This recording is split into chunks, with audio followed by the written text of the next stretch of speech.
චුට්ටක් ඉඳලා මේක වල්ල යන්න. ඔයාලා බලන්න අද අපි මොකද්ද කරන්න කියලා. සමහර විට නගරේ නම් මේක දන්නේ නැහැ. ගමේ අය දන්නා මේ කෑමේ තියෙන රස. බලන්නකෝ අද අපි මොනවද කරන්න කියලා.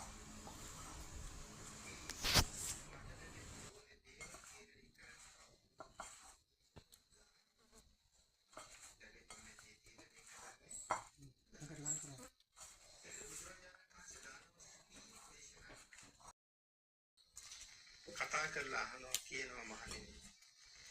නැත්නම් මහණෙනි මේ සංසාරේ නුඹ කරලා තියෙන කර්ම වලට අනුව ඔය විපාක දීලා තියෙන පොඩි ප්‍රමාණයක් කියලා.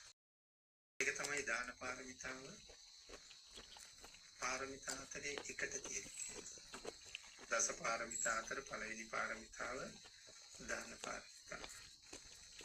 සියලු පාරමිතා වැඩි.